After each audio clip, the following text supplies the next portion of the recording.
ನಮ್ಮ ಸಿದ್ದಾಪುರವನ್ನು ದಕ್ಷಿಣದ ಬಾರ್ಡೋಲಿ ಅಂತ ಹೇಳಿ ಕರಿತೀವಿ. ಸಿದ್ದಾಪುರ ಸ್ವಾತಂತ್ರ್ಯ ಹೋರಾಟದಲ್ಲಿ ಸಾಕಷ್ಟು ಶ್ರಮವನ್ನು ವಹಿಸಿದಂತಹದ್ದು. ಆ ನಾಟಕದ ಪೂರ್ವಭಾವಿ ಈ ಒಂದು ಕಾರ್ಯಕ್ರಮಕ್ಕೆ ಆಗಮಿಸಿದ ಎಲ್ಲರನ್ನೂ ಕೂಡ ಸ್ವಾಗತ ಮಾಡಬೇಕು ಅಂತ ಹೇಳಿ ಶ್ರೀಯುತ ಮಹಾಬಲೇಶ್ವರ ನಾಯ್ಕ ಇವರನ್ನು ಕೇಳ್ಕೊಳ್ತಾ ಇದ್ದೀನಿ.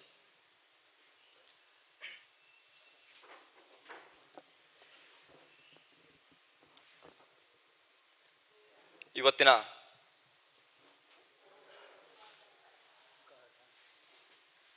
ಕಾರ್ಯಕ್ರಮಕ್ಕೆ ಆಗಮಿಸಿದಂಥ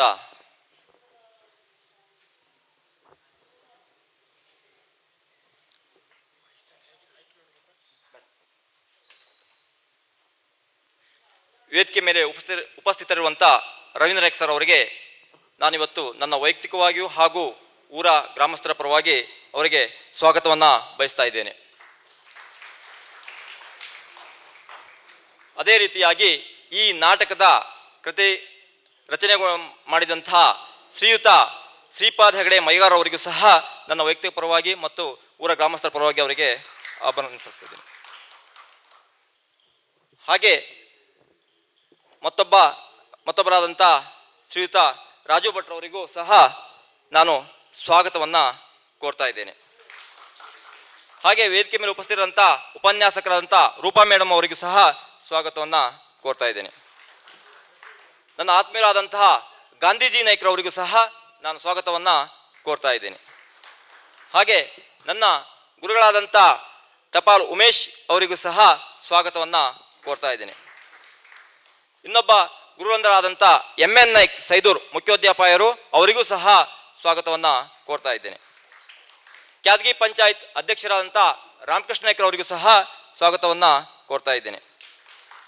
ಕಡಕೇರಿ ಅವರಾದಂತಹ AB ನಾಯ್ಕರವರಿಗೂ ಸಹ ಸಮಾಜದ ಮುಖಂಡರು ಅವರಿಗೂ ಸಹ ನಾನು ಸ್ವಾಗತವನ್ನು ಕೋರ್ತಾ ಇದ್ದೇನೆ.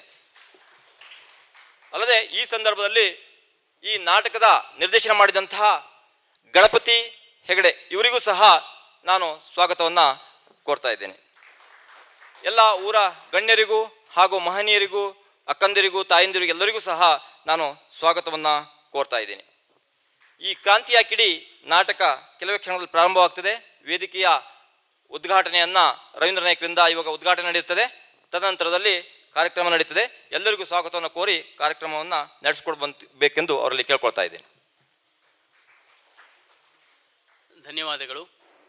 ಈಗ ನಮಗೆಲ್ಲರಿಗೂ ಚಿರಪರಿಚಿತರಾದಂತಹ ಶ್ರೀಯುತ ರವೀಂದ್ರ ನಾಯ್ಕ ಅವರು ಸಾಕಷ್ಟು ಹೋರಾಟಗಳಲ್ಲಿ ಜನಮನ ಗೆದ್ದಿರುವಂತಹ ರವೀಂದ್ರ ನಾಯ್ಕ ಅವರು ಈ ಕಾರ್ಯಕ್ರಮದ ಉದ್ಘಾಟನೆಯನ್ನು ಡೋಲು ಬಾರಿಸುವ ಮೂಲಕ ಮಾಡಬೇಕು ಅಂತ ಹೇಳಿ ಕೇಳ್ಕೊಳ್ತೀನಿ.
ಈ ಕಾರ್ಯಕ್ರಮದ ಉದ್ಘಾಟನೆ ಮಾಡಿದಂತಹ ಶ್ರೀಯುತ ರವೀಂದ್ರ ನಾಯ್ಕ ಅವರು ಒಂದೆರಡು ಮಾತುಗಳನ್ನು ಆಡಬೇಕು ಅಂತ ಹೇಳಿ.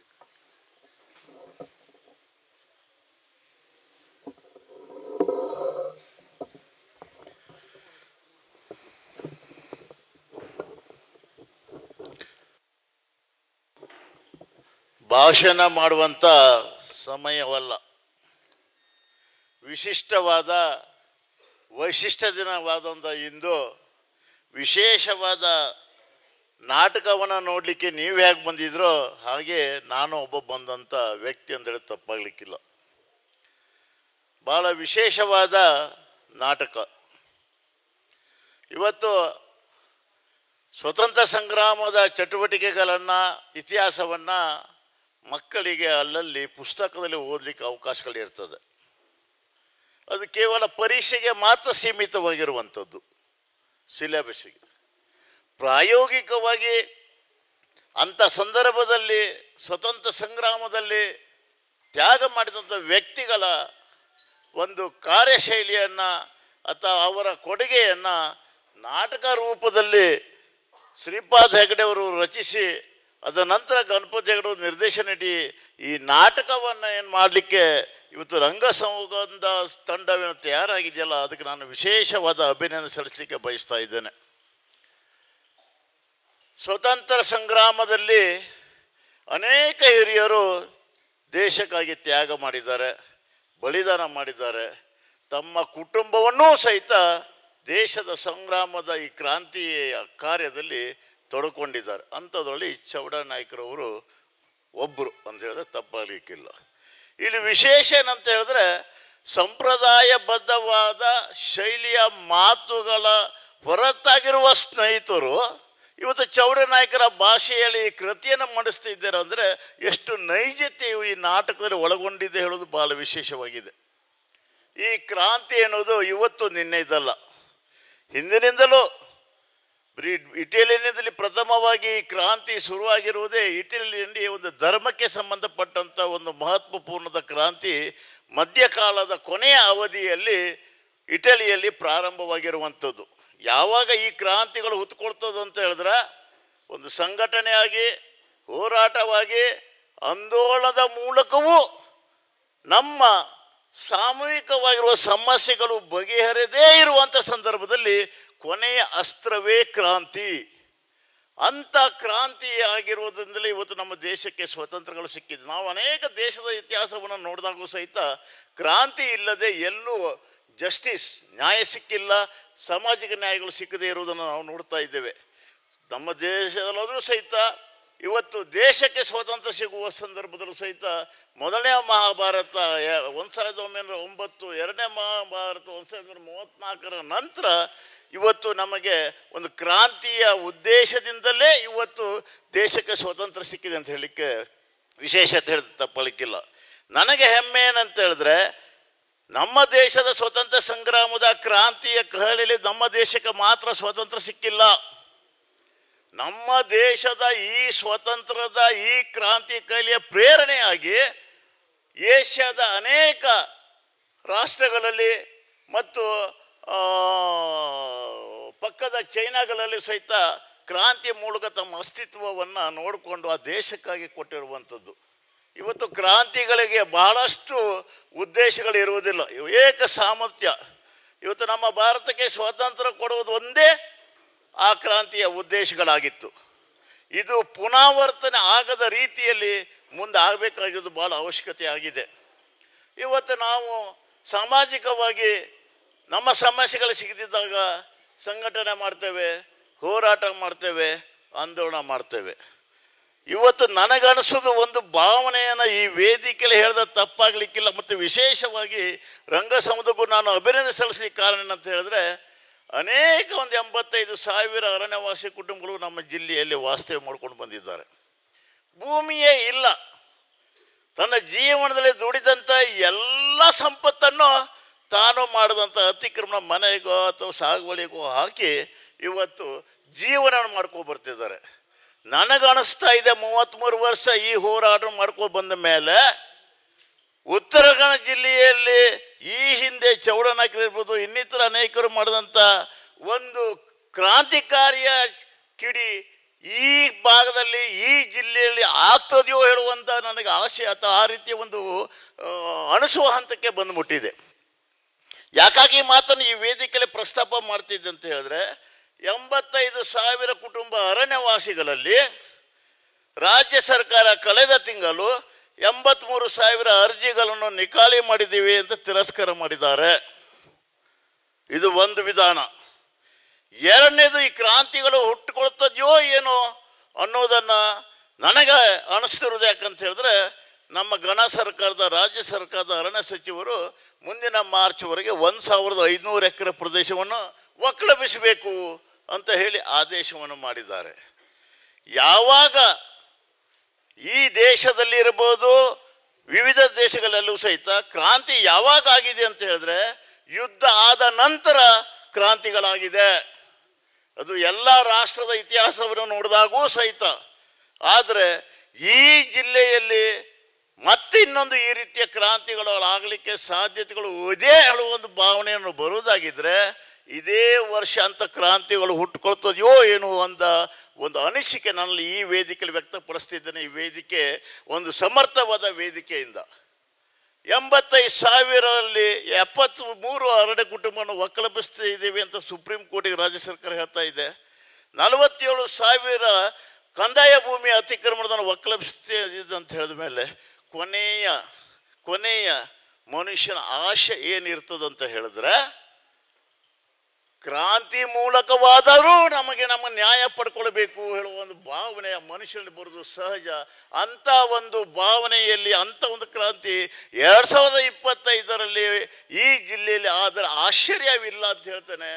ಆ ರೀತಿ ಏನಾದರೂ ತಮ್ಮ ಹಕ್ಕಿಗಾಗಿ ಭೂಮಿಗಾಗಿ ಅಂಥ ಒಂದು ಕ್ರಾಂತಿಯ ಕಿಡಿ ಏನಾದರೂ ಹುಟ್ಕೊಳ್ಳಿಕ್ಕೆ ಸಾಧ್ಯ ಅದಂತ ಹೇಳಿದ್ರೆ ಈ ವೇದಿಕೆಯಿಂದಲೇ ಆಗಲಿಕ್ಕೆ ಸಾಧ್ಯ ಅಂತೇಳಿ ನಾನು ವಿಶೇಷವಾದ ಈ ತಂಡಕ್ಕೆ ನಾನು ಪರಿಚಯಿಸ್ತಾ ಇದ್ದೇನೆ, ಅಭಿನಂದನೆ ಸಲ್ಲಿಸ್ತಾ ಇದ್ದಾರೆ. ಸಾಮಾಜಿಕ ನ್ಯಾಯಾಲಯದಲ್ಲಿ ಕೇವಲ ರಾಜಕೀಯಕ್ಕಾಗಿ ಅಷ್ಟೇ ಈ ಕ್ರಾಂತಿಗಳು ನಡೆದದಿಲ್ಲ. ಸಾಮಾಜಿಕವಾಗಿ, ಆರ್ಥಿಕವಾಗಿ, ಶೈಕ್ಷಣಿಕವಾಗಿ ಎಲ್ಲ ಕ್ರಾಂತಿಗಳು ನಡೆದಿದೆ. ಇಲ್ಲಿ ಚೌಡ ನಾಯಕರ ವಿಷಯದಲ್ಲಿ ತಾವೇನು ಇಟ್ಟುಕೊಂಡು ಆ ಭಾಷೆಯಲ್ಲಿ ಈ ಸೌಗಂಧವರು ಏನು ಈ ನಾಟಕವನ್ನು ರಚಿಸ್ತಿದ್ದೀರಲ್ಲ, ಇದಕ್ಕೆ ನಾನು ನನ್ನ ಸ್ನೇಹಿತರು ಅತ್ಯಂತ ಅಭಿನಂದಕಾರರಾಗಿದ್ದೇನೆ. ಇಂಥ ಕ್ರಾಂತಿಕಾರಿಯ ಐತಿಹಾಸಿಕ ಈ ನಾಟಕದ ಜನಸಾಮಾನ್ಯರಲ್ಲಿ ಹೊಸ ಅಲೆಯಲು ಯಾವ ರೀತಿ ಉತ್ಪತ್ತಿ ಆಗಲಿಕ್ಕೆ ಕಾರಣಗಳಾಗ್ಬೋದು ಅಂತ ಹೇಳಿದ್ರೆ ಮುಂದಿನ ದಿನಗಳಲ್ಲಿ ನಮ್ಮ ಸಾಮಾಜಿಕ ಅನ್ಯಾಯಗಳ ಕುರಿತು ಅಥವಾ ಶೋಷಣೆಗಳ ವಿರುದ್ಧ ಅದಕ್ಕೆ ಒಂದು ಜಾಗೃತಿ ಕಿಡಿಯಾಗಿ ಈ ಕ್ರಾಂತಿ ಆಗಲಿ ಅಂತ ಬಯಸ್ತಾ ಅತ್ಯಂತ ಅಭಿಮಾನಪೂರ್ವಕವಾಗಿ ನಾನು ಇವತ್ತು ಉದ್ಘಾಟನೆ ಮಾಡಿದೆ ಅಂತ ಹೇಳ್ಕೊಳ್ಳುತ್ತಾ ಚೌಡ ನಾಯಕರ ಕುಟುಂಬಗಳಿಗೂ ನಾನು ವಿಶೇಷವಾದವರು ಕೊಡುಗೆ ಕೊಟ್ಟಿರುವುದು. ಎಲ್ಲೋ ಮಾತಾಡ್ತಾ ಹೇಳ್ತಾ ಇದ್ರು, ಅವರು ಕೊನೆಯದಾಗಿ ಸ್ವತಂತ್ರ ಹೋರಾಟಕ್ಕೆ ಕೊಡುಗೆಯಾಗಿ ತನ್ನ ಬಂಗಾರ ಉಂಗುರವನ್ನು ಕೊಟ್ಟಿದ್ದಾರೆ ಅಂತ ಯಾರು ಹೇಳ್ತಾ ಇದ್ರು. ಅವರ ಹೆಂಡತಿ ತನ್ನ ಬಂಗಾರದ ಸರವನ್ನು ಸಹಿತ ಹೋರಾಟಕ್ಕೆ ತಾನು ಧ್ಯಾನ ಮಾಡಿದೆ ಅಂತ. ಚೌಡ ನಾಯಕರಿಗೆ ದೇಶಭಕ್ತಿ ಇಳಿದಿದ್ರೆ ಅಥವಾ ಇನ್ನಿತರ ಸ್ವತಂತ್ರ ಹೋರಾಟಗಾರರಿಗೂ ಸಹಿತ ನಾವು ಒಬ್ಬರನ್ನೇ ಉಲ್ಲೇಖ ಹೇಳುವಂಥದ್ದಲ್ಲ. ಈ ವೇದಿಕೆಯಲ್ಲಿ ಸಹಸ್ರಾರು ಸಂಖ್ಯೆಯ ದೇಶಕ್ಕಾಗಿ ತ್ಯಾಗ ಮಾಡಿದ್ದಾರೆ. 1914ರಲ್ಲಿ SSLC ಮಾಡಿದಂಥವ್ರು ಬ್ರಿಟಿಷ್ ಕಾಲದ ಆಡಳಿತದಲ್ಲಿ. ಅಂಥ ಒಬ್ಬ ವ್ಯಕ್ತಿ ತನ್ನ ಬಂಗಾರವನ್ನು ತನ್ನ ಇನ್ನಿತರ ಸಂಪತ್ತುಗಳನ್ನು ದೇಶದ ಸ್ವಾತಂತ್ರ್ಯಕ್ಕೆ ಕೊಡುಗೆ ಕೊಟ್ಟು ಕೊನೆಯದಾಗಿ ಮಾನಸಿಕ ಅಸ್ವಸ್ಥರಾಗಿ ಸ್ವಾತಂತ್ರ್ಯ ಬಂದ ನಂತರ ನಿಧನವಾದ ಒಂದು ಅಂಶವನ್ನು ನಾನು ತಿಳ್ಕೊಂಡಾಗ ಅತ್ಯಂತ ಬೇಸರವಾಗುವಂಥದ್ದು. ಹಾಗಾಗಿ ನಾನು ಹೇಳ್ಕೊಳ್ಳೋದಂದರೆ ಹಿಂದೆ ನಮಗೆ ಹಳೆಯ ಜನ ಸ್ವತಂತ್ರ ಹೋರಾಟಗಾರರು ಈ ದೇಶಕ್ಕಾಗಿ ಏನು ತ್ಯಾಗ ಮಾಡಿದ್ದಾರೋ, ಏನು ಬಲಿದಾನ ಮಾಡೋದು ಇವತ್ತು ಯಾರಿಗೂ ನಮ್ಮ ಕಲ್ಪನೆ ಇಲ್ಲ.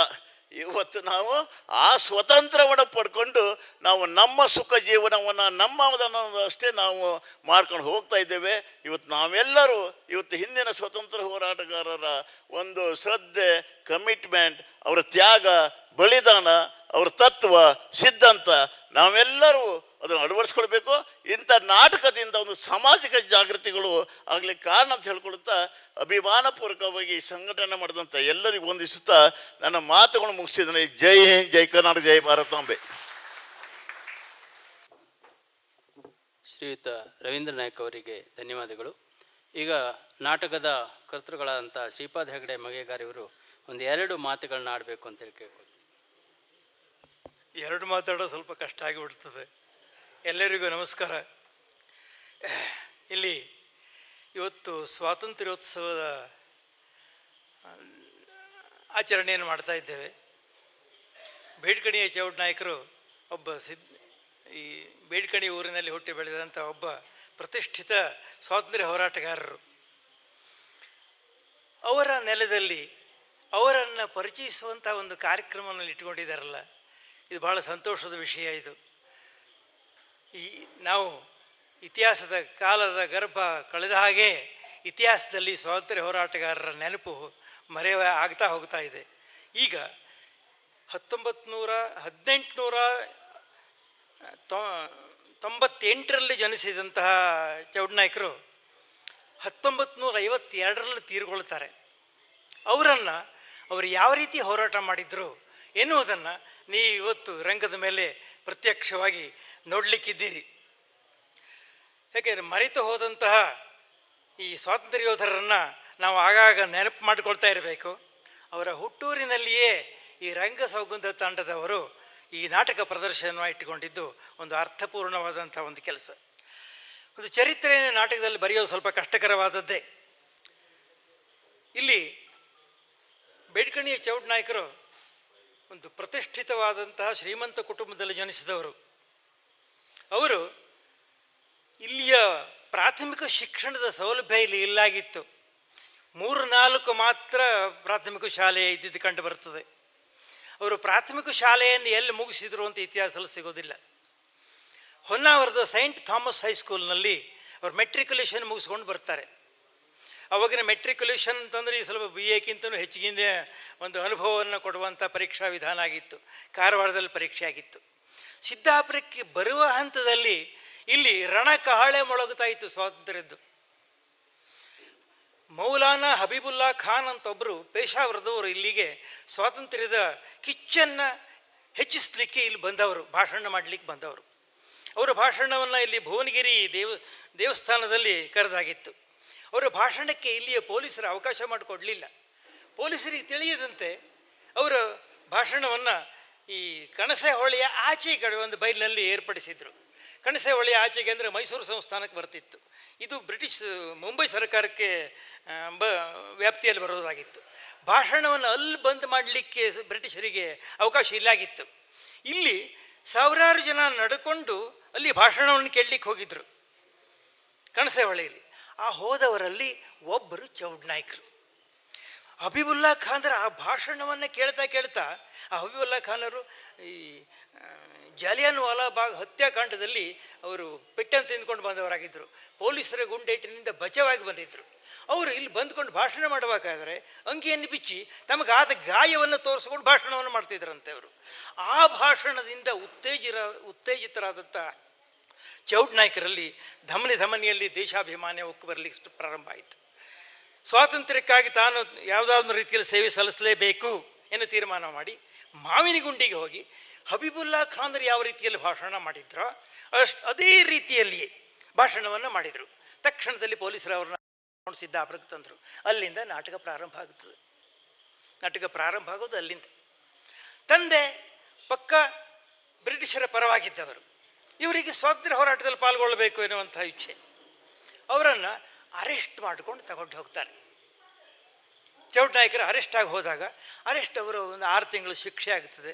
ಶಿಕ್ಷೆ ಅದು ಸಿದ್ದಾಪುರ ತಾಲೂಕಿನಲ್ಲಿಯೇ ಪ್ರಪ್ರಥಮವಾಗಿ ಮೆಟ್ರಿಕ್ಯುಲೇಷನ್ ಮುಗಿಸ್ಕೊಂಡು ಬಂದವರು ಚೌಡನಾಯ್ಕರು. ಇಲ್ಲಿ ಪ್ರಪ್ರಥಮವಾಗಿ ಕೈದಿಯಾಗಿ ಹೋದವರು ಚೌಡನಾಯ್ಕರು. ಜೈಲಿಗೆ ಹೋಗಿ ಬಂದ ಮೇಲೆ ಊರು ಜನರಿಂದ ಒಂದು ರೀತಿ ತಾತ್ಸಾರಕ್ಕೆ ಒಳಗಾಗುತ್ತಾರೆ. ಯಾವುದೋ ಕ್ರಿಮಿನಲ್ ಕೈದಿನೋ ಕಳ್ಳರೋ ಜೈಲಿಗೆ ಕಳ್ಕೊಂಡು ಹೋದಾಗ ತಿರುಗಿ ಬಂದಾಗ ಯಾವ ರೀತಿ ಅವಮಾನ ಆಗ್ತದೆಯೋ ಆ ಅವಮಾನವನ್ನು ಚೌಡನಾಯ್ಕರು ಊರಿನಲ್ಲೇ ಅನುಭವಿಸುವುದರ ಜೊತೆಗೆ ಸ್ವತಃ ತಂದೆನೇ ಅವರ ವಿರುದ್ಧವಾಗಿ ನಿಂತುಕೊಳ್ತಾನೆ. ತನ್ನ ಮಾತನ್ನು ಕೇಳಲಿಲ್ಲ, ನೀನು ಜೈಲಿಗೆ ಹೋಗಿ ಬಂದು ನನಗೆ ರಾವ್ ಬಹದ್ದೂರ್ ಬಿರುದನ್ನು ಕೊಟ್ಟಿದ್ದೆ ಸರ್ಕಾರ, ಈಗ ನನಗೆ ತಲೆ ಎತ್ತಿಕೊಂಡು ತಿರುವಾಗಿಲ್ಲ, ನನಗೆ ಅಪಮಾನ ಆಗಿದೆ. ಹೀಗೆ ತಂದೆ ಮತ್ತು ಮಗನ ನಡುವೆ ವೈಷಮ್ಯ ಪ್ರಾರಂಭ ಆಗಿರ್ತದೆ. ಮಗನನ್ನು ತಂದೆ ಮನೆಯಿಂದ ಹೊರಗೆ ಹಾಕ್ತಾನೆ. ಹಾಗಾಗಿ ಬೇರೆ ಇರುವಂಥ ಪ್ರಸಂಗ ಬರ್ತದೆ. ತಂದೆ ತೀರ್ಕೊಂಡಾಗಲೂ ಕೂಡ ಅಂತ್ಯ ಸಂಸ್ಕಾರಕ್ಕೆ ತವನು ಮಗ ಬರಬಾರ್ದು, ನೀ ನನ್ನ ಮಗನೇ ಅಲ್ಲ ಅಂತ ಹೇಳೋದ್ರ ತಿರಸ್ಕಾರ ಮಾಡಿದ್ರಿಂದ ಅಂತ್ಯ ಸಂಸ್ಕಾರಕ್ಕೂ ಕೂಡ ಬರಲಿಕ್ಕೆ ಅವಕಾಶವನ್ನು ಮಾಡಿಕೊಡೋದಿಲ್ಲ. ಉಪ್ಪಿನ ಸತ್ಯಾಗ್ರಹ ಆಯಿತು ಅಂಕೋಲದಲ್ಲಿ. ಆಗ ಸಿದ್ದಾಪುರದಿಂದ ಅನೇಕ ಜನರು ನಡೆದುಕೊಂಡು ಹೋಗಿದ್ದಾರೆ. ಅವಾಗೆಲ್ಲ ಹೋಗಬೇಕಾದ್ರೆ ಮಾವಿನಗುಂಡಿ ಮೇಲೆ ಹೋಗಬೇಕಾಗಿತ್ತು. ಮಾವಿನಗುಂಡಿ, ಹೊನ್ನಾವರ, ಕುಮಟಾದಿಂದ ಹೋಗಬೇಕಾಗಿತ್ತು. ಚೌಡನಾಯ್ಕರ ಸಂಗಡ ಸಿದ್ದಾಪುರದಿಂದ ಅನೇಕ ಜನರು ಹೋಗಿದ್ದಾರೆ. ಹೋಗ್ತಾ ಇರಬೇಕಾದ್ರೆ ಅವರ ಸಂಖ್ಯೆಯೂ ದೊಡ್ಡದಾಡುತ್ತಾ ಹೋಯಿತು. ಅಲ್ಲಿ ಉಪ್ಪಿನ ಸತ್ಯಾಗ್ರಹದಲ್ಲಿ ಭಾಗವಹಿಸಿದರು. ಅಲ್ಲಿ ಮತ್ತೆ ಶಿಕ್ಷೆ ಆಯಿತು ಅವರಿಗೆ. ಇಲ್ಲಿ ಮನೆ ಕಡೆಯಲ್ಲಿ ಅವ್ರ ಹೆಂಡತಿ ಬೈಲಿ. ನಮಗೆ ಈ ಸ್ವಾತಂತ್ರ್ಯ ಹೋರಾಟದ ಬಗ್ಗೆ ನಾವು ಹೇಳುವಾಗ ಪ್ರಮುಖ ವ್ಯಕ್ತಿಗಳು ಮಾತ್ರ ಕಣ್ಣಿಗೆ ಕಾಣಿಸ್ತಾರೆ, ಆದರೆ ಆ ವ್ಯಕ್ತಿಗಳ ಮನೆಯಲ್ಲಿ ಸಮಸ್ಯೆಗಳು ಭಾಳ ತೊಂದರೆ ಆಗಿರುತ್ತದೆ. ಇಲ್ಲಿ ಮೈಲಿ ಎನ್ನುವರು ಚೌಡನಾಯಕರ ಪತ್ನಿ, ಅವಳು ಜೀವನ ಪೂರ್ಣ ಕಣ್ಣೀರಿನಲ್ಲೇ ಕೈ ತೊಳ್ಕೊಂಡಿದ್ದಾಳೆ. ಇಂಥ ಒಂದು ಪರಿಸ್ಥಿತಿ. ಜೊತೆಗೆ 32ನೇ ಇಸ್ವಿಯಲ್ಲಿ ಕರ ನಿರಾಕರಣೆ ಆಯಿತು. ಇಲ್ಲಿ ಗುಂಜಗೋಡ್ನಲ್ಲಿ ಸೂರು ಭಟ್ರು ಅಂತ ಇದ್ದರು, ಸುಬ್ರಾಯ ಭಟ್ರು, ಸೂರು ಭಟ್ರು ಅಂತ. ಅವರು 15 ಎಕರೆ ಸರಿಸುಮಾರು ಅಂತ ಗದ್ದೆ ತೋಟ ಸೇರಿರುವಂಥ ಜಮೀನು ಇದ್ದವರಾಗಿದ್ದರು. ಅವರು ಕರ ನಿರಾಕರಣೆಯನ್ನು ಮಾಡ್ತಾರೆ. ಅವರ ಮಾಲನ್ನು ಕೊಯ್ದು ಗಾಡಿಯಲ್ಲಿ ಹಾಕಿಡ್ತಾರೆ. ಅದನ್ನು ಕೊಂಡು ಹೋಗ್ಲಿಕ್ಕೆ ಸಿರ್ಸಿಯವರೇ ಒಬ್ಬರು ಗುತ್ತಿಗೆ ತಗೊಂಡಿದ್ರು. ಅದಕ್ಕೆ ಬೆಂಕಿ ಹಚ್ಚುತ್ತಾರೆ. ರಾತ್ರಿ ಅಲ್ಲಿದ್ದ ತಪ್ಪಿಸ್ಕೊಂಡು ಜೈಲಿನಿಂದ ಬಿಡುಗಡೆಯಾಗಿ ಬಂದಿರ್ತಾರೆ. ರಾತ್ರಿ ಆ ವಿಷಯ ಗೊತ್ತಾಗ್ತದೆ. ಮೈಲಿ ಹೇಳಿದ್ರಿಂದ ಅದು ಅವರು ಹೋಗ್ಕೊಂಡು ಅದಕ್ಕೆ ಬೆಂಕಿಯನ್ನು ಹಾಕ್ತಾರೆ. ಆ ಒಂದು ಮನೋಭಾವ ಸರ್ಕಾರಕ್ಕೆ ದಕ್ಕಬಾರದು, ನಮ್ಮ ಸ್ವತ್ತು ಸರ್ಕಾರಕ್ಕೆ ದಕ್ಕಬಾರದು ಅಂತ ಬೆಂಕಿಯನ್ನು ಹಾಕ್ತಾರೆ ಅದಕ್ಕೆ ಚೌಡನಾಯಕರು. ನಂತರದಲ್ಲಿ ಕ್ರಮೇಣ ಸ್ವಾತಂತ್ರ್ಯ ಕರ ನಿರಾಕರಣೆಯ ಹಂತ ಮುಗಿತಾ ಬಂದಿರ್ತದೆ.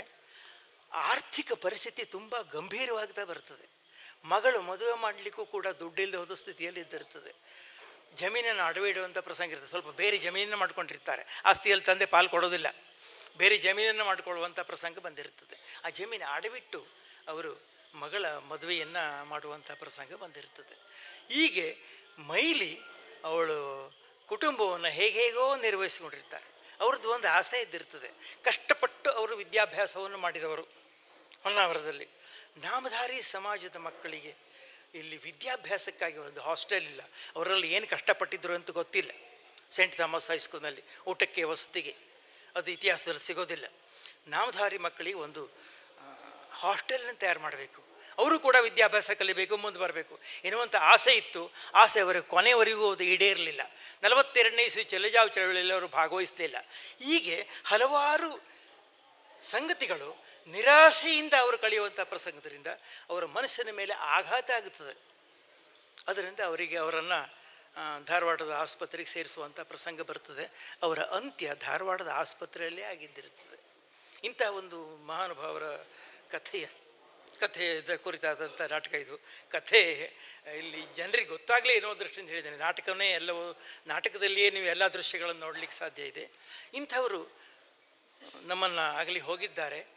ಅವರನ್ನು ಪುನಃ ನಾವು ರಂಗದ ಮೇಲೆ ತಂದುಕೊಂಡು ಅವರನ್ನು ನೋಡ್ತಾ ಇದ್ದೇವೆ, ಮರಿಬಾರದು. ಇಂದು ಈ ನಾಟಕಕ್ಕೆ ಈ ಮಕ್ಕಳು ಬರೀತಾರಲ್ಲ, ಭಾಳ ಸಂತೋಷದ ಸಂಗತಿ. ಯಾಕೆಂದರೆ ಕಥೆಯನ್ನು ಮುಂದುವರಿಸ್ಕೊಂಡು ಹೋಗಬೇಕಲ್ಲ. ಚೌಡನಾಯಕರಂಥವ್ರು ನಾವು ಮರೆಯಲಾರದಂಥ ಮಹಾನುಭಾವರವರು. ಹಾಗಾಗಿ ಅವರನ್ನು ನೆನಪಿಸಿಕೊಡ್ಲಿಕ್ಕಾಗಿ ಯಾವುದಾದ್ರೂ ಒಂದು ಕಾರ್ಯಕ್ರಮವನ್ನು ಮಾಡಬೇಕು. ಹಾಗಾಗಿ ಇವತ್ತು ಅವರ ಸ್ವಾತಂತ್ರ್ಯೋತ್ಸವದ ದಿವಸ ಅವರನ್ನು ಇಲ್ಲಿ ನೆನಪು ಮಾಡಿಕೊಳ್ಳುವಂಥ ಒಂದು ಅವಕಾಶ ಸಿಕ್ಕಿದ್ದು ಭಾಳ ಸಂತೋಷದ ವಿಷಯ. ನಾನು ಇಲ್ಲೊಂದೆರಡು ಸೂಚನೆಯನ್ನು ಹೇಳಲಿಕ್ಕೆ ಬಯಸ್ತೇನೆ. ಇಲ್ಲಿ ಅವರ ನೆನಪಿಗಾಗಿ ಅವರು ಹಿಂದಿ, ಇಂಗ್ಲೀಷ್, ಕನ್ನಡ ಅಂತೂ ಆಯ್ತಲ್ಲ, ನಿರರ್ಗಳವಾಗಿ ಮಾತನಾಡುವಂಥ ವ್ಯಕ್ತಿಗಳಾಗಿದ್ದರು. ಇಲ್ಲಿ ಪಂಚಾಯತದಲ್ಲಿ ಒಂದು ವಾಚನಾಲಯ ಇದೆ. ಆ ವಾಚನಾಲಯಕ್ಕಾದರೂ ಅವರ ಹೆಸರನ್ನು ಇಡೋದು, ಅಥವಾ ಇಲ್ಲಿ ಹೆಸರನ್ನಿಡುವಂಥ ಕ್ರಮ, ಅಥವಾ ಇಲ್ಲಿ ಬಸ್ ನಿಲ್ದಾಣ ಇದೆಯಲ್ಲ ಅಲ್ಲಾದರೂ ಅವರು ಕ್ರಾಂತಿವೀರ ಚೌಡನಾಯಕ ಅಂತ ಹೇಳೋದು, ಅಥವಾ ಇಲ್ಲಿ ಅವ್ರ ಮನೆಗೆ ಹೋಗುವಂಥ ರಸ್ತೆ ಇದೆಯಲ್ಲ ಅದಕ್ಕಾದ್ರೂ ಒಂದು ಹೆಸರನ್ನಿಟ್ಟು ಅವರನ್ನು ನೆನಪು ಶಾಶ್ವತವಾಗಿ. ಯಾಕೆಂದರೆ ಅವರು ಬೇಟ್ಗಣಿಗೆ ಮಾತ್ರ ಸೀಮಿತರಾದವರಲ್ಲ. ಸರ್ದಾರ್ ವೆಂಕಟರಾಮಯ್ಯ ಅಂತ ಹೇಳೋರು ಸ್ವಲ್ಪ ಒಂದು ಸಿದ್ದಾಪುರದ ಇತಿಹಾಸದ ಬಗ್ಗೆ ಸ್ವಲ್ಪ ವಿಷಯವನ್ನು ಬರೆದಿದ್ದಾರೆ. ಅಲ್ಲಲ್ಲಿ ಚೌಡನಾಯಕರ ಹೆಸರು ಬರ್ತದೆ. ರಂಗನಾಥ್ ದಿವಾಕರ್ ಅಂತ ಇನ್ನೊಬ್ಬರಿದ್ದರು, ಅವರು ಬಿಹಾರದ ರಾಜ್ಯಪಾಲರಾಗಿ ಇದ್ದವರು ಆಗಿದ್ದರು, ಇಲ್ಲೂ ಓಡಾಡಿದವರೇ ಆಗಿದ್ದರು. ಅವರ ಕೃತಿಯಲ್ಲಿಯೂ ಕೂಡ ಚೌಡನಾಯಕರ ವಿಷಯ ಬಂದೇ ಬರ್ತದೆ, ಅಲ್ಲಲ್ಲಿ ಬಂದಿರ್ತದೆ. ಒಂದೇ ಕಡೆ ಎಲ್ಲೂ ಸಿಗೋದಿಲ್ಲ ಅವರ ವಿಷಯ. ಹಾಗಾಗಿ ಅವರು ಇಂಗ್ಲೀಷ್ನಲ್ಲಿಯೇ ಇರುವಂಥ ಸತ್ಯಾಗ್ರಹಿ ಪುಸ್ತಕದಲ್ಲಿಯೂ ಕೂಡ ಚೌಡನಾಯಕರ ಹೆಸರು ಪ್ರಸ್ತಾಪ ಆಗಿದೆ. ಹಾಗಾಗಿ ಅವರು ಬೇಡ್ಕಣಿಗೆ ಮಾತ್ರ ಸೀಮಿತವಾದವರಲ್ಲ, ಅವರು ಭಾರತ ದೇಶಕ್ಕೆ ಸಂಬಂಧಪಟ್ಟಂಥ ವ್ಯಕ್ತಿಗಳಾದ್ದರಿಂದ ಅವರ ವ್ಯಕ್ತಿತ್ವ ದೊಡ್ಡದಾದದ್ದು. ಕೊನೆಯದಲ್ಲಿ ಯಾವುದೋ ಒಂದು ರೀತಿಯಲ್ಲಿ ಅವರ ಮಾನಸಿಕ ಅಸ್ವಸ್ಥತೆ ಆದರೂ ಕೂಡ ಅವರನ್ನು ನಾವು ಕಡೆಗಣಿಸುವಾಗಿಲ್ಲ, ಅವರ ಹೋರಾಟವನ್ನು ಕಡೆಗಣಿಸುವಾಗಿಲ್ಲ.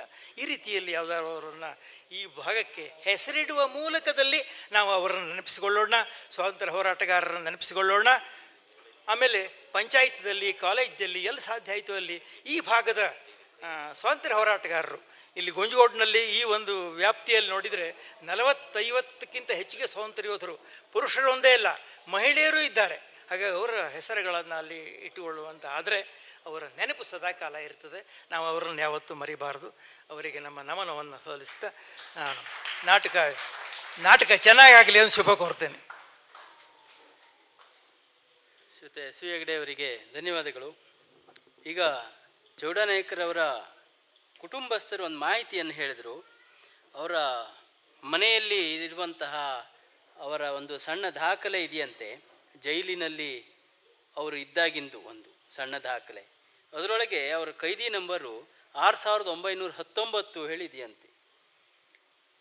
6919 ಅಂತೇಳಿ ಅವರ ಕೈದಿ ನಂಬರು 6919 ಹೇಳಿ ಒಂದು ಸಣ್ಣ ದಾಖಲೆ ಇದೆಯಂತೆ ಅಂತೇಳಿ. ಹಾಂ, ಅಂದರೆ ಹಿಂದೆ ತಮ್ಮ ಮನೆಯವರೇ ಹೋರಾಟ ಮಾಡಿದಂಥ ಸ್ವಾತಂತ್ರ್ಯ ಬೆಳಗಾವಿ ಜೈಲು ತಮ್ಮ ಮನೆಯವರೇ ಹೋರಾಟ ಮಾಡಿದರೂ ಕೂಡ ಈಗಿನ ಪೀಳಿಗೆಯವರಿಗೆ ತಮ್ಮ ಅಜ್ಜ ಅಥವಾ ಮುತ್ತಜ್ಜ ಹೋರಾಟ ಮಾಡಿದ್ದು ಹೇಳೋದು ಎಷ್ಟೋ ಸಮಯ ಗೊತ್ತೇ ಇರೋದಿಲ್ಲ. ಆ ಭಾವ ಬಹುಶಃ ಚೌಡನಾಯಕರ ಕುಟುಂಬದವರಿಗೂ ಇರಬೇಕು. ಆ ನಂತರದಲ್ಲಿ ಈ ರೀತಿಯ ಶ್ರೀಯುತ ಎಸ್ ವಿ ಹೆಗಡರು ಅಥವಾ ನಮ್ಮ ಕೆಕ್ಕಾರ್ ನಾಗರಾಜ್ ಭಟ್ರು ಇವರೆಲ್ಲ ಪುಸ್ತಕ ಬರೆದ ಮೇಲೆ ಆ ಮಾಹಿತಿಗಳು ದೊರಕ್ತಾ ಇದ್ದಾವೆ. ಹಾಗಾಗಿ ನಾವು ಕೂಡ ಅದನ್ನು ಹೆಚ್ಚೆಚ್ಚು ಓದಿದರೆ ಅಥವಾ ಮಕ್ಕಳಿಗೆ ತಿಳಿಸಿದರೆ ಅನುಕೂಲ ಅಂತೇಳಿ. ಶ್ರೀಯುತ MN ನಾಯ್ಕ್ ಮುಖ್ಯ ಶಿಕ್ಷಕರು ಒಂದು 2 ಮಾತುಗಳನ್ನ ಆಡಬೇಕು ಅಂತೇಳಿ ಕೇಳ್ಕೊತೀನಿ.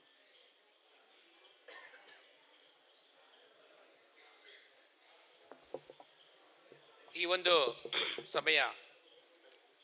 ಸಭೆಯಲ್ಲಿ ಆಸೀನರಾಗಿರುವಂಥ ರವೀಂದ್ರ ನಾಯ್ಕ ಸರ್ ಅವರೇ ಹಾಗೂ ವೇದಿಕೆ ಮೇಲಿರುವ ಎಲ್ಲ ಗಣ್ಯರೇ, ಇವತ್ತು ಬಹಳ ಸಂತೋಷ ಅನಿಸ್ತಾ ಇದೆ.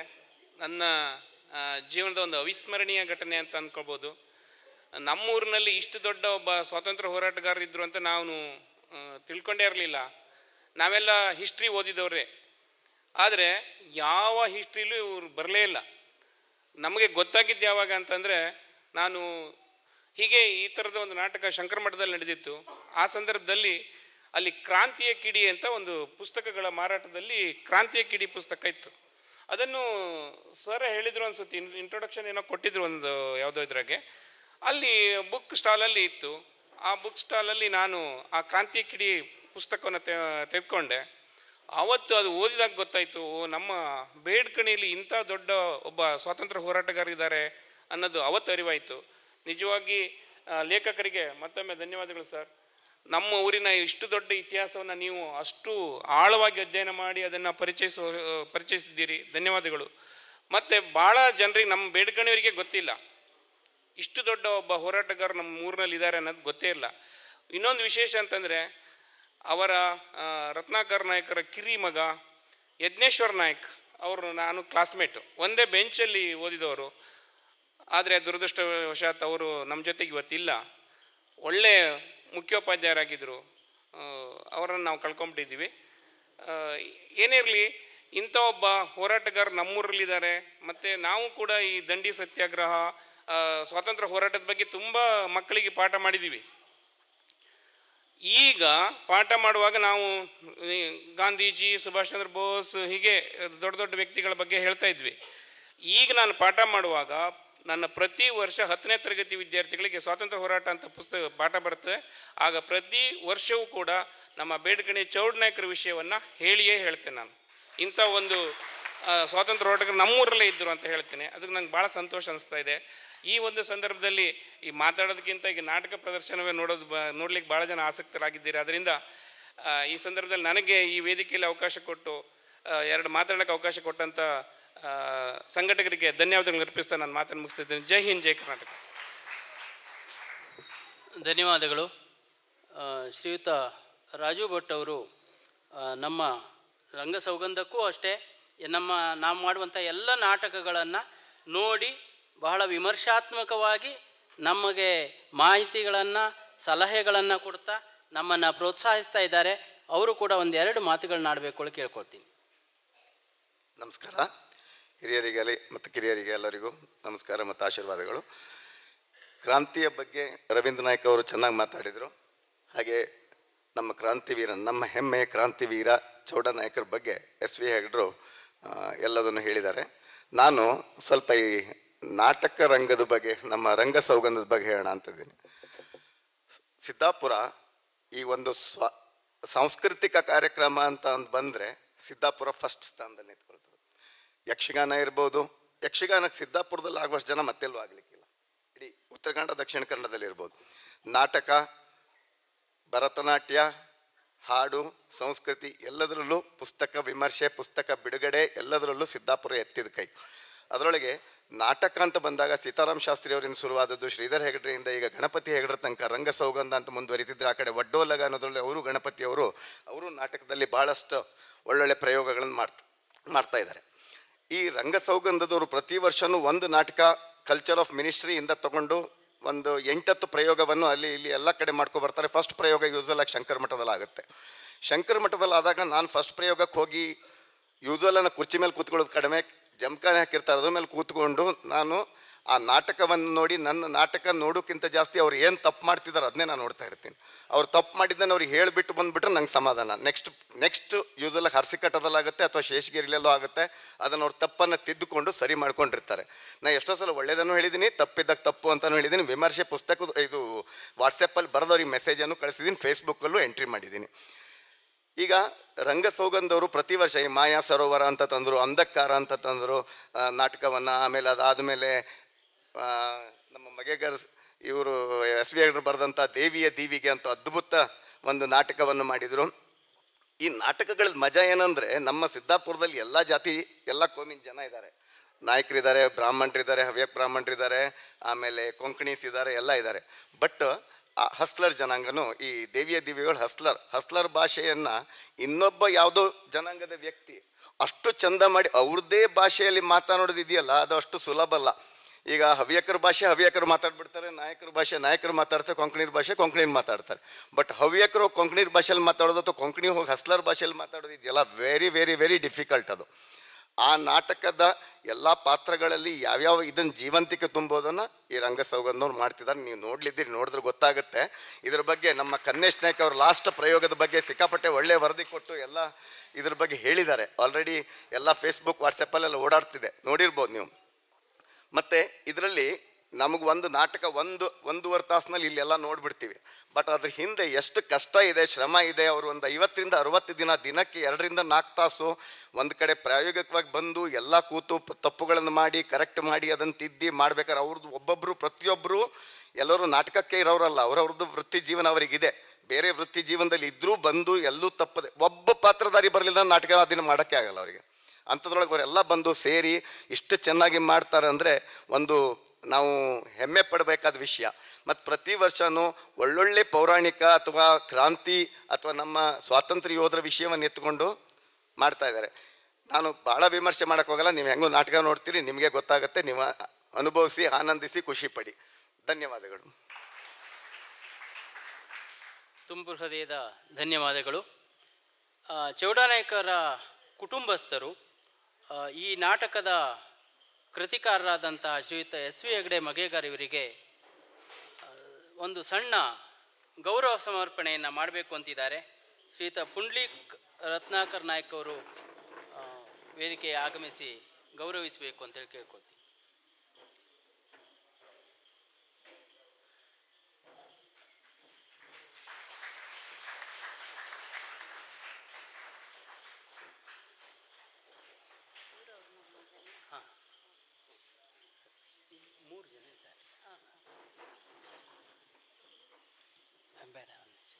ಅದೇ ರೀತಿಯಲ್ಲಿ ನಮ್ಮ ಉತ್ತರ ಕನ್ನಡ ಜಿಲ್ಲೆಯಲ್ಲಿ ಈ ಹೋರಾಟ ಅಂತ ಬಂದಾಗ ಸಾಕಷ್ಟು ಜನರಿಗೆ,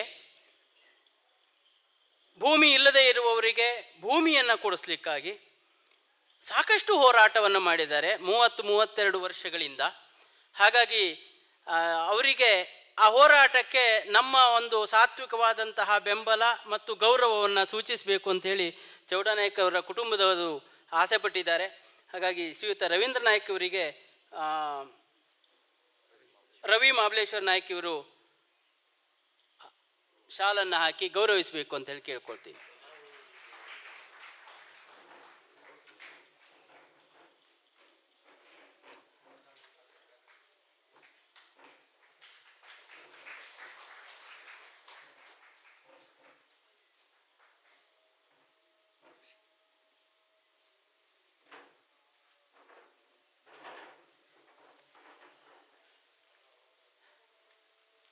ನಾಟಕದ ಪ್ರದರ್ಶನಕ್ಕಾಗಿ ನಾವೆಲ್ಲ ಸೇರಿದ್ದೀವಿ. ಹಾಗಾಗಿ ಸಮಯದ ಅಭಾವ ಇರೋದರಿಂದ ನಾವು ಈ ಕಾರ್ಯಕ್ರಮದ ಕೊನೆಯ ಹಂತಕ್ಕೆ ಬರ್ತಾ ಇದ್ದೀವಿ. ವಂದನಾರ್ಪಣೆಯನ್ನು ನಮ್ಮ ತಂಡದ ಮುಖ್ಯಸ್ಥರು ಹಾಗೂ ರಂಗ ನಿರ್ದೇಶಕರು ಆದಂತಹ ಶ್ರೀಯುತ ಗಣಪತಿ ಹೆಗಡೆ ಹುಲಿಮನೆಯವರು ನಡೆಸ್ಕೊಡ್ಬೇಕು ಅಂತ ಹೇಳಿ ಕೇಳ್ಕೊಳ್ತೀನಿ. ಎಲ್ಲರಿಗೂ ನಮಸ್ಕಾರ. ಈ ನಾಟಕ ಪ್ರದರ್ಶನವನ್ನು ಉದ್ಘಾಟನೆ ಮಾಡಿಕೊಟ್ಟ ಶ್ರೀಯುತ ರವೀಂದ್ರ ನಾಯ್ಕ್ ಅವರಿಗೆ ರಂಗಸೌಗಂಧ ತಂಡದ ಪರವಾಗಿ ಹಾಗೂ ಬೇಡ್ಕಣಿಯ ಗ್ರಾಮಸ್ಥರೆಲ್ಲರ ಪರವಾಗಿ ಧನ್ಯವಾದಗಳನ್ನು ಅರ್ಪಿಸ್ತೇನೆ. ಅದೇ ರೀತಿ ಕೃತಿಕಾರರಾದ ಶ್ರೀಯುತ ಶ್ರೀಪಾದ ಹೆಗಡೆ ಮಗೆಗಾರಿಯವರಿಗೆ ಸಹ ನಿಮ್ಮೆಲ್ಲರ ಪರವಾಗಿ ಧನ್ಯವಾದಗಳನ್ನು ಅರ್ಪಿಸ್ತೇನೆ. ಶ್ರೀಯುತ ಡಾಕ್ಟರ್ ರಾಜು ಭಟ್ ಅವರಿಗೆ ರಂಗಸೌಗಂಧ ತಂಡದ ಪರವಾಗಿ ಹಾಗೂ ಎಲ್ಲ ಗ್ರಾಮಸ್ಥರ ಪರವಾಗಿ ಧನ್ಯವಾದಗಳನ್ನು ಅರ್ಪಿಸ್ತೇನೆ. ಡಾಕ್ಟರ್ ರೂಪಾ ಭಟ್ ಅವರಿಗೆ ಸಹ ನಮ್ಮ ರಂಗಸೌಗಂಧ ತಂಡದ ಪರವಾಗಿ ಹಾಗೂ ನಿಮ್ಮೆಲ್ಲರ ಪರವಾಗಿ ಧನ್ಯವಾದಗಳನ್ನು ಅರ್ಪಿಸ್ತೇನೆ. ಅದೇ ರೀತಿ ಶ್ರೀಯುತ ಗಾಂಧೀಜಿ ಆರ್ ನಾಯ್ಕ್ ಅವರಿಗೆ ಧನ್ಯವಾದಗಳು. ಶ್ರೀಯುತ ಉಮೇಶ್ ಟಿ ಟಪಾಲಿ ಅವರಿಗೂ ಸಹ ಧನ್ಯವಾದಗಳನ್ನು ಅರ್ಪಿಸ್ತೇನೆ. ಶ್ರೀಯುತ ಎಮ್ ಎನ್ ನಾಯ್ಕ ಮುಖ್ಯ ಶಿಕ್ಷಕರು ಇವರಿಗೂ ಸಹ ಧನ್ಯವಾದಗಳನ್ನು ಅರ್ಪಿಸ್ತೇನೆ. ಶ್ರೀಯುತ ಎ ಬಿ ನಾಯ್ಕ್ ಕಡಿಕೇರಿ ಇವರಿಗೂ ಧನ್ಯವಾದಗಳನ್ನು ಅರ್ಪಿಸ್ತೇನೆ. ರಾಮಕೃಷ್ಣ ನಾಯ್ಕ್ ಇವರಿಗೆ ಸಹ ನಿಮ್ಮೆಲ್ಲರ ಪರವಾಗಿ ಧನ್ಯವಾದಗಳನ್ನು ಅರ್ಪಿಸ್ತೇನೆ. ಅಣ್ಣ ನಾಯ್ಕ ಅವರು ಆಗಮಿಸಬೇಕಾಗಿತ್ತು, ಅನಿವಾರ್ಯ ಕಾರಣಗಳಿಂದ ಅವರು ಬರಲಿಕ್ಕೆ ಆಗೋದಿಲ್ಲ ಅಂತ ತಿಳಿಸಿದರು. ಅವರಿಗೆ ಅವರ ಅನುಪಸ್ಥಿತಿಯಲ್ಲಿ ಅವರಿಗೆ ಧನ್ಯವಾದಗಳನ್ನು ಅರ್ಪಿಸ್ತೇನೆ. ಅದೇ ರೀತಿ ಶ್ರೀಯುತ ಕೆ ಜಿ ನಾಯ್ಕ್ ಹಂಜಬೈಲ್ ಹಾಗೂ ಕೆ ಜಿ ನಾಗರಾಜ್ ಅವರು, ವಸಂತ್ ನಾಯ್ಕ್ ಅವರು, ವಿ ಎನ್ ನಾಯ್ಕ್ ಬೇಡ್ಕಣಿ ಅವರು ಆಗಮಿಸಬೇಕಿತ್ತು. ಅನಿವಾರ್ಯ ಕಾರಣಗಳಿಂದ ಅವರಿಗೆ ಬರಲಿಕ್ಕೆ ಆಗಲಿಲ್ಲ. ಅವರಿಗೆ ಸಹ ಧನ್ಯವಾದಗಳನ್ನು ಅರ್ಪಿಸ್ತೇನೆ. ಆನಂದೀರ ನಾಯ್ಕ್ ಅವರು ಸಹ ಬರಬೇಕಿತ್ತು, ಬರಲಿಲ್ಲ. ಅವರಿಗೆ ನಾವು ಧನ್ಯವಾದಗಳನ್ನು ಅರ್ಪಿಸ್ತೇವೆ. ಮಾಧ್ಯಮ ಸ್ನೇಹಿತರಾದ ಶ್ರೀಯುತ ಸುಜೇಶ್ ಭಟ್ ಅವರು ಪ್ರಜಾವಾಣಿಯ ವರದಿಗಾರರು ಬಂದಿದ್ದಾರೆ. ಅವರಿಗೆ ನಿಮ್ಮೆಲ್ಲರ ಪರವಾಗಿ ಧನ್ಯವಾದಗಳು. ನಮ್ಮ ತಂಡದ್ದು, ಯಾಕಂದರೆ ಇಲ್ಲಿ ಸಮೀಪದ ಹುಲಿಮನೆ ಸೀತಾರಾಮ್ ಶಾಸ್ತ್ರಿಗಳು ಅಂತ ನಮ್ಮ ತಾತ ಅವರು, ಅವರ ನೆನಪಿನಲ್ಲಿ ನಾವು ಈ ಸಂಸ್ಥೆಯನ್ನು ಹುಟ್ಟುಹಾಕಿ ನಡೆಸ್ಕೊಂಡು ಬರ್ತಾ ಇದ್ದೇವೆ. ಬದುಕಿರುವಾಗಲೇ ದಂತಕಥೆಯಾದವರು ಅವರು. ಡಾಕ್ಟರ್ ಬಾಬು ರಾಜೇಂದ್ರ ಪ್ರಸಾದ್ ಅವರಿಂದ ರಾಷ್ಟ್ರ ಪ್ರಶಸ್ತಿ ಪಡೆದು ಕೊನೆಗೆ ರಜಾಕಾರರ ಹಾವಳಿಯಲ್ಲಿ ಎಲ್ಲವನ್ನೂ ಕಳೆದುಕೊಂಡು ಅನಾಥರಾದರು. ಅವರ ನೆನಪಿಗೋಸ್ಕರ ಈ ಸಂಸ್ಥೆ ಮುನ್ನಡೆಯುತ್ತಾ ಬರ್ತಾ ಇದೆ, ಎಲ್ಲರ ಸಹಕಾರದೊಂದಿಗೆ, ಸರ್ಕಾರದ ಸಮೂಹದ ಎಲ್ಲರ ಸಹಕಾರದೊಂದಿಗೆ. ಇದೀಗ ನಿಮ್ಮೆದುರಿಗೆ ಕ್ರಾಂತಿಯ ಕಿಡಿ ನಡೀತಾ ಇದೆ.